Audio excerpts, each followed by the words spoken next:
ನಮಸ್ಕಾರ ಎಲ್ಲರಿಗೂ. ನಮ್ಮ ಚಾನೆಲ್ಗೆ ನಿಮ್ಮೆಲ್ಲರಿಗೂ ಹಾರ್ದಿಕ ಸ್ವಾಗತ. ಇಂದಿನ ವಿಡಿಯೋ ನನಗೆ ತುಂಬಾ ವಿಶೇಷ. ಯಾಕಂದರೆ ನನ್ನ ಮಗನಿಗೆ 6 ಮಂತ್ ಕಂಪ್ಲೀಟ್ ಆಯಿತು.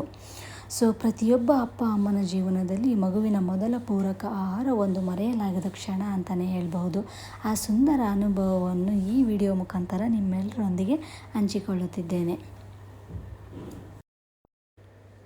ನಾನಿಲ್ಲಿ 1 ಟೀ ಕುಡಿಯೋ ಗ್ಲಾಸಿಂದ 1 ಗ್ಲಾಸ್ ರಾಗಿ ತೊಗೊಂಡಿದ್ದೀನಿ. ಸೊ ಡಾಕ್ಟರ್ ಅಡ್ವೈಸ್ ಪ್ರಕಾರ ರಾಗಿ ಗಂಜಿ ಒಳ್ಳೆಯದು ಅಂತ ಮನೆಯಲ್ಲೇ ರಾಗಿ ಇಟ್ಟು ರೆಡಿ ಮಾಡಿ ಗಂಜಿ ಮಾಡ್ತಾಯಿದ್ದೀನಿ. ಸೊ 3ರಿಂದ 4 ಸರ್ತಿ ರಾಗಿನ ನೀಟಾಗಿ ನೀರಲ್ಲಿ ತೊಳ್ಕೊಬೇಕು. ತೊಳ್ಕೊಂಡಾದಮೇಲೆ ಒಂದು ಕಾಟನ್ ಬಟ್ಟೆ ತೊಗೊಂಡು ರಾಗಿನ ಹರಡ್ಕೋಬೇಕು. ಸೊ ಈ ಥರ ರಾಗಿನ ಒಂದು 2ರಿಂದ 3 ತಾಸು ಕಾಟನ್ ಬಟ್ಟೆ ಮೇಲೆ ಹಾಗೆ ಬಿಡಿ. ಯಾಕಂದರೆ ಸ್ವಲ್ಪ ಡ್ರೈ ಆಗಬೇಕು. ನೋಡಿ ಈ ಥರ ಡ್ರೈ ಆಗಿರುತ್ತೆ 3-4 ತಾಸು ಆದಮೇಲೆ. ಸೊ ಈ ಡ್ರೈ ಆಗಿರೋ ರಾಗಿನ ನಾನು ಒಂದು ಪ್ಯಾನ್ ಇಟ್ಕೊಂಡು ಪ್ಯಾನ್ ಬಿಸಿ ಆದಮೇಲೆ ರಾಗಿ ಹಾಕ್ಕೊಂಡು ಇನ್ನೂ ಸ್ವಲ್ಪ ಬಿಸಿ ಮಾಡ್ತಾಯಿದ್ದೀನಿ. ಯಾಕೆ ಗೊತ್ತಾ, ಸಪೋಸ್ ಏನಾದರೂ ರಾಗಿಯಲ್ಲಿ ತೇವಾಂಶ ಇದ್ದರೆ ಹಿಟ್ಟು ಹಾಳಾಗೋ ಚಾನ್ಸಸ್ ಇರುತ್ತೆ. ಸೊ ಅದಕ್ಕೋಸ್ಕರ ನಾವು ಒಂದು 4ರಿಂದ 5 ನಿಮಿಷ ರಾಗಿನ ಕಂಪ್ಲೀಟಾಗಿ ಬಿಸಿ ಮಾಡ್ಕೋಬೇಕು.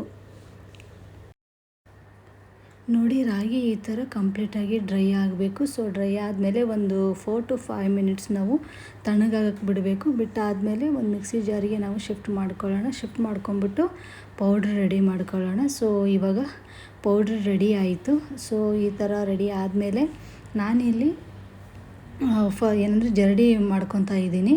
ಸೊ ಜರಡಿಗೆ ಈ ಪೌಡ್ರನ್ನ ಮಿಕ್ಸಿಗೆ ಹಾಕ್ಕೊಂಡಿರೋ ಪೌಡ್ರನ್ನ ಹಾಕ್ಬಿಟ್ಟು ಜರಡಿ ಹಿಡ್ಕೊಂಡು ಅದಾದಮೇಲೆ ಈ ಥರ ಪೌಡ್ರ್ ರೆಡಿ ಆಗುತ್ತೆ.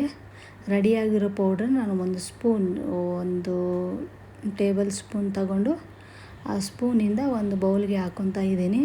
ಸೊ ಇದಕ್ಕೊಂದು ಸ್ವಲ್ಪ ನೀರು ಸೇರಿಸ್ಕೊಂಬಿಟ್ಟು ಕಲಿಸ್ಕೊಂಡು ಗಂಜಿನ ರೆಡಿ ಮಾಡೋಣ.